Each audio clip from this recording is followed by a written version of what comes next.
இதற்கு பின்னாடி இது மாதிரியான சந்தர்ப்பங்களில் உங்கள் சோர்வையோ, உங்களுடைய அயற்சியையோ, உங்களுடைய சோம்பேறித்தனத்தையோ அல்லது உங்களுடைய அலட்சியத்தையோ நீங்கள் வெளிப்படுத்தி விடக்கூடாது. 40 நாள் யாருமே பேசல. 40வது நாள் வந்து நிக்கிறாங்க. சரி, 40 நாள் முடிஞ்சு போயிருக்கு. அதற்கு காரணம் என்ன சொல்றாங்க? உங்க மனைவிக்கு நீங்க பேசக்கூடாது. மனைவி வீட்டுக்கு அனுப்பி அவங்க வீட்டுக்கு அனுப்பி வைக்கிறாங்க.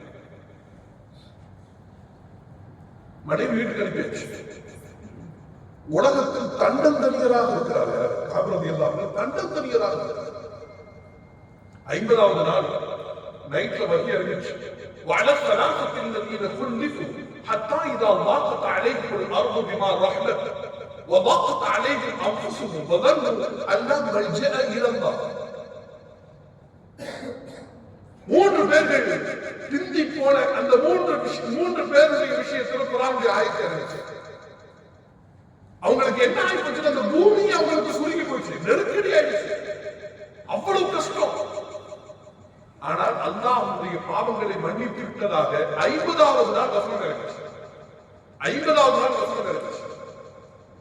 நைட்ல இறங்கிச்சு. நைட்ல போய் சொல்லிடலாமா காப்பிட்ட அப்படின்னு நிறைய சஹாபிகள் துடிக்கிறாங்க. ஏன்னா ஒரு பெரிய பஷாரத், ஒரு நன்மாராய செய்தி இல்லையா? அவருக்கு எவ்வளவு சந்தோஷமா இருக்கும். அந்த சந்தோஷத்தை கொடுக்கறத நாம முந்தி போடாமன்னு சில சஹாபிகள் துடிச்சிட்டு இருக்கிறாங்க. வழக்கம் போல நன்மையான காரியங்களை உறுதி செய்வதில் வழக்கம் போல அந்த அபூபக்கர் சித்திக் அவர்கள் உறுதி கொண்டார். சுபுவுக்கு முன்னாடி அந்த அபூபக்கர் சித்திக் வந்துகிட்டு அவங்க காபை பார்த்து சொன்னாங்க, காப் அல்லாஹ்வுடைய விஷயத்தை ஆயத்தை அழுத கண்களோடு பெருமானார் ஸல்லல்லாஹு அலைஹி வஸல்லம் வர்றார். ஸல்லல்லாஹு அலைஹி வஸல்லம் வர்றார். வந்து சொன்னார், யார் சொல்லலாம், அல்லாஹ் குர்ஆனில் என் பாவங்களை, என்னுடைய அலட்சியத்தை மன்னித்து விட்டதாக வசனம் வந்தது. என் சொத்துக்கள் முழுக்க மறுத்தது. இந்த ஒரு விஷயம் போகிறது.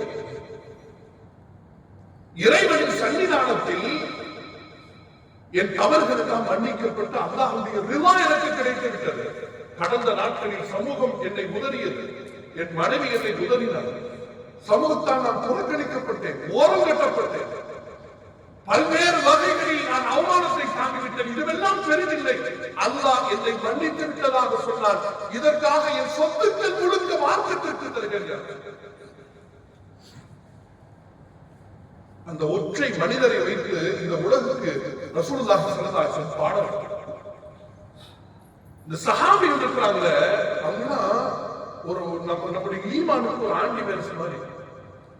நம்முடைய ஈமான் கரெக்டா இருக்குன்னா சஹாபிகளுடைய முஹப்பத்தை போட்டு வச்சுக்கணும். சஹாபிகளுடைய முஹப்பத்தை போட்டு வச்சுக்கிட்டா தான் எப்படி சாஃப்ட்வேர்ல கரெக்ஷன் வராதோ, கரெக்ட் ஆகாதோ, அதுதான் நம்முடைய ஈமான் கரெக்டாக இருக்கணும்னா முஹப்பத்து சஹாபா இருக்கும்.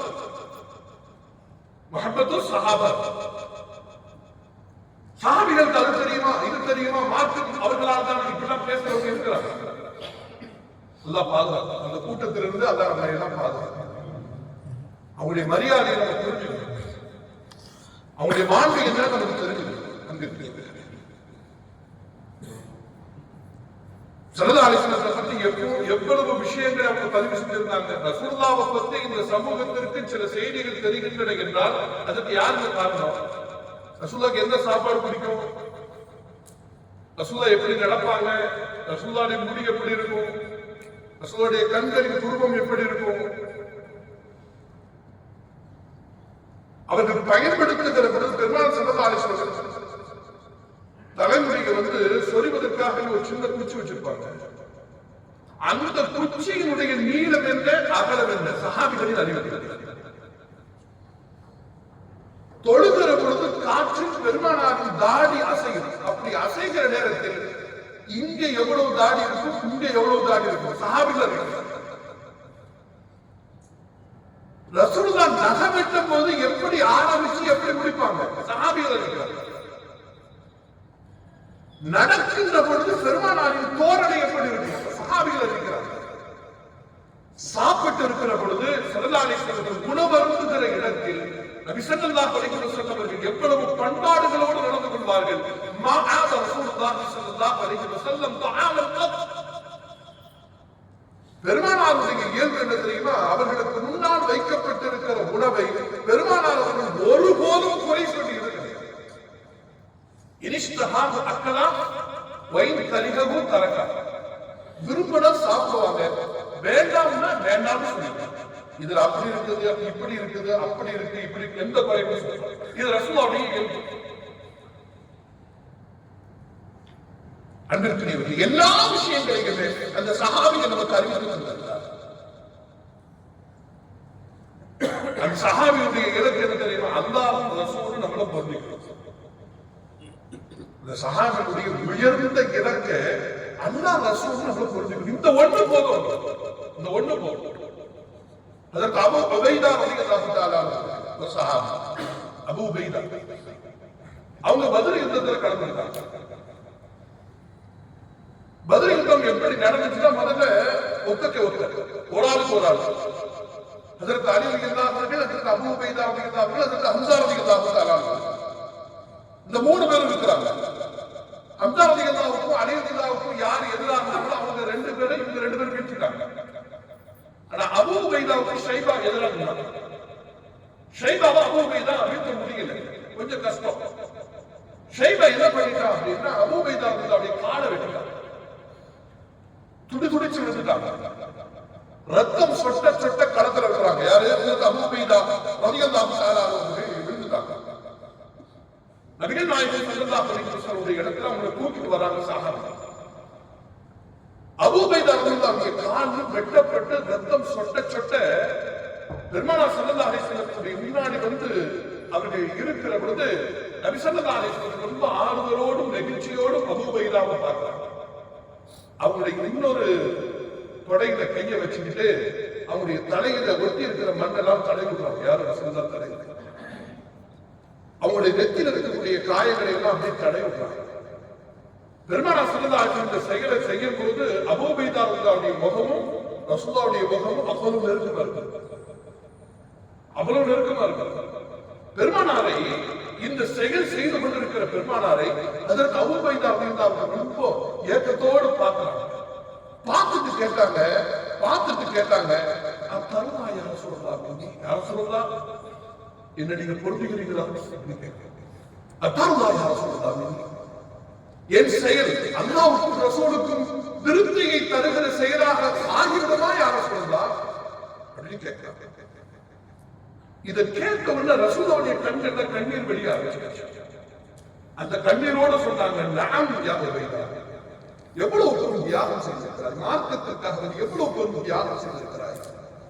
அல்லாஹ்வுக்கும் அவருடைய ரசூலாக இருக்கிற எனக்கும் நிச்சயமாக ஒரு பொருத்தமான காரியத்தை நீ செய்திருக்கிறாய் அப்படின்னு சொல்லிட்டு பேசும்போது ரசூலுல்லாஹ் அதற்கு அபூ உபைதா ரலியல்லாஹு கேட்கிறாங்க, யா ரசூலுல்லாஹ், ஒருவேளை இந்த யுத்தத்தில் இந்த காயத்தின் காரணமாக நான் ஷஹீதாக்கப்பட்டு விட்டால் எனக்கு சொர்க்கம் கிடைக்குமா? யா ரசூலுல்லாஹ், எனக்கு சொர்க்கம் கிடைச்சிருமா?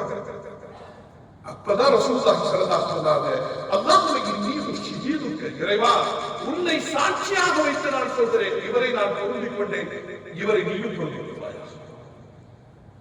உன்னை சாட்சியாக வைத்து நான் சொல்கிறேன், இவரை நான் பொருந்திக் கொண்டேன், நீயும் பொருந்திக் கொள்வாய்.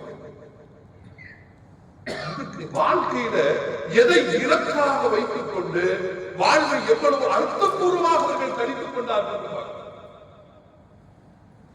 உபை இப்னு கஅப் ரலியல்லாஹு அன்ஹு மக்களுக்கு தெரியும், ஒரு சஹாபி, பெரிய சஹாபி. பெருமானார் ஸல்லல்லாஹு அலைஹி வஸல்லம் ஒரு நாள் வந்து உபையிட்ட சொல்றாங்க, உபை, அல்லாஹ் எனக்கு வஹி அறிக்கை வச்சிருக்கிறான், என்ன தெரியுமா? லம் யகுனில் லதீன கஃபரு மின் அஹ்லில் கிதாபி வல் முஷ்ரிகீன் சொல்லக்கூடிய சூரா பையினா இருக்கு இல்லையா, அந்த பையினா சூராவை உனக்கு நான் ஓதி காட்டணும்னு எனக்கு உத்தரவிட்டிருக்காங்க. உபை இப்னு கஅப் ரலியல்லாஹு அவர்கள் அப்படியே ஆடி போயிட்டாங்க. என்னன்னா, இது ஒரு சாதாரணமான சம்பாஷணை இல்லை. நான் உனக்கு ஓதி காட்டுறேன், சரியா இருக்கான்னு பாரு, எப்படி ஓதணும் அவனுக்கு சொல்லி காட்டுறேன் அப்படின்னு சொல்லிட்டா அது ஒரு சின்ன செயல். ஆனா ரசூலுல்லாஹ் எந்த முன்னுரையோடு சொன்னாங்கன்னா, அல்லாஹ் வந்து உனக்கு நான் ஓதி காட்டணும்னு எனக்கு உத்தரவிட்டிருக்கிறாங்க. உபை இவருக்கு ஆடி போய்விட்டார். என்ன, அல்லாஹ்வுடைய அரசுல தன் பெயர் உச்சரிக்கப்பட்டிருக்கிறது. அல்லாஹ் என் மேல கவனமா இருக்கிறார். இந்த பிரபஞ்சத்தில் எத்தனை உயிரினங்கள், அந்த உயிரினங்களில் என் பெயர் பெருமானாருக்கு வகையாக தரப்பட்டு ஒரு செய்தி சொல்லப்பட்டு விட்டது என்று சொன்னால் அல்லாஹ்வுடைய அரிசில் என் பெயர் ஒலிப்பிப்பதற்கு நான் எவ்வளவு பெரும் பாக்கியம் செய்திருக்கிறேன்.